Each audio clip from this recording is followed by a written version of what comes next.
So there is a God factor.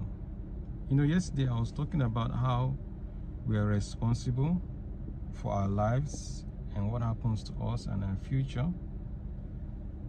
Then we need to also put into consideration that there is a God factor. There's an aspect of our lives and our future that is beyond our control. Okay? Yesterday, I had a story. It's not a story, it's a sad incident. A young woman, one of the escorts of one of these professional bodies, was robbed, stabbed, and thrown out of a moving vehicle from Maitama to Kuba. That axis. She was taken to the hospital dead on arrival. Now, this woman, what happened to her? Was it her fault? Of course not. Didn't she deserve a life well lived? Of course she did. But here she died. She was killed by senseless individuals. Now, the point now is, the question to ask now is her death God's will? What's your school of thought? My own take is this cannot be God's will, because there's only one person that we are told that comes to steal, kill, and destroy in the Bible, and that's not God. Okay, so whose will was it? Man has a will, all right, and this will was exercised by these criminals who ended the life of this young lady prematurely. They exercised their will, and this woman was killed. Now the question now is, how do we relate this?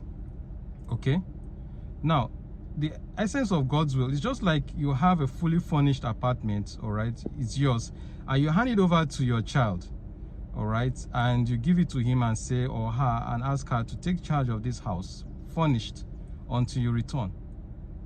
It's up to the child to do as he or she pleases with that house. The same thing with our life.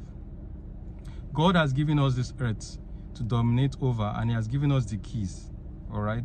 It's not left for us to do as we ought to, according to the will he has given us. He has given us a free will.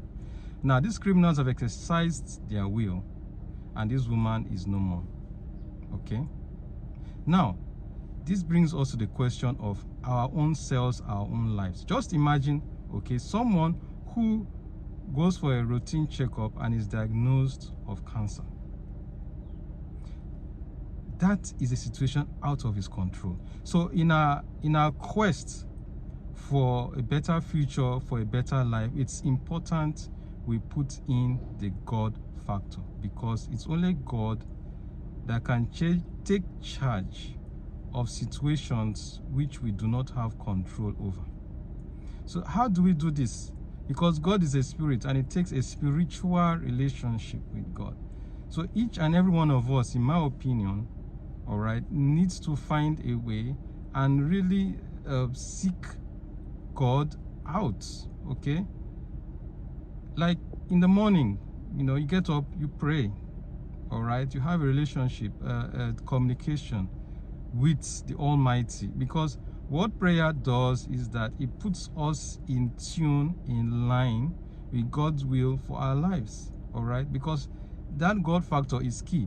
I mean, it will be foolhardy for anyone to just think that life will just go on, and you can just predict and, and make things happen without the God factor. It's important, because when things are out of our control, we need a supernatural force that will take charge.